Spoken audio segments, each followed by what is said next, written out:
Serangkaian kegiatan dalam rangka memperingati Hari Santri ke-10 tahun 2025 di Kabupaten Siak juga diisi dengan dialog bersama pengasuh dan pendiri pondok pesantren yang digelar di kediaman Bupati Siak.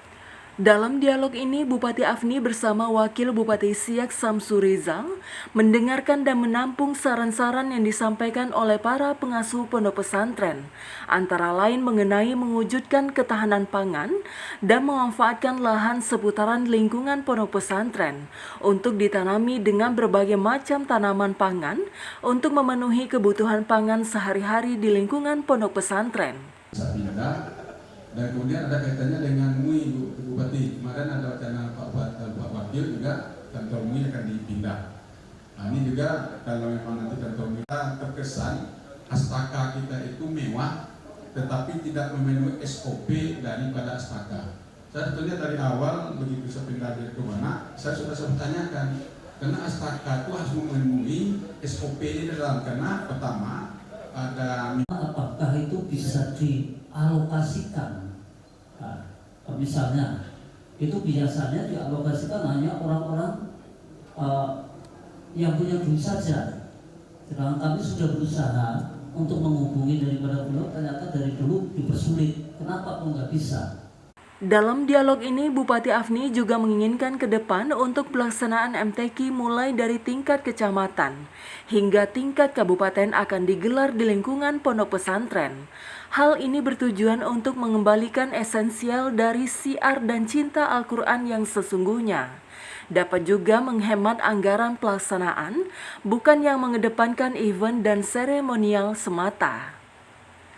Selain itu, dengan digelarnya MTQ di pondok pesantren nantinya sedikit banyak akan meninggalkan kesan dan pesan positif untuk lingkungan pondok pesantren yang tersentuh oleh perbaikan dan renovasi yang bisa dimanfaatkan setelahnya untuk para santri di pondok pesantren yang menjadi tempat diselenggarakannya MTQ tersebut. Bismillahirrahmanirrahim. Hari ini tanggal 27 Oktober kita bisa melaksanakan puncak peringatan Hari Santri Nasional tahun 2025 tingkat Kabupaten Siak. Saat tanggal 22 Oktober juga sebenarnya saya sudah memimpin upacara dan dilaksanakan di semua pondok pesantren. Tapi ini puncak tingkat kabupatennya luar biasa. Ini mungkin yang terbesar upacara, diikuti lebih dari 3.000-an santri. Dan tadi secara dadakan kami juga berbagi sedikit uang jajan lah agar santri-santri bisa jajan bareng di UMKM kita. Nah, alhamdulillah juga kami memberikan sekaligus juga menyampaikan berbagai bantuan yang dikumpulkan melalui Basnas Kabupaten Siak. Ada bantuan untuk guru ngaji, bantuan seragam sekolah gratis yang diberikan kepada anak-anak yang berhak menerimanya, baik tingkat MI, madrasah sanawiyah maupun madrasah aliyah dan juga di pondok pesantren. Juga ada bantuan untuk santri-santri yang mengalami kesulitan untuk membayar uang sekolah mereka. Jangan sampai mereka putus sekolah karena tidak bisa membayar SPP-nya. Tim Liputan mengabarkan.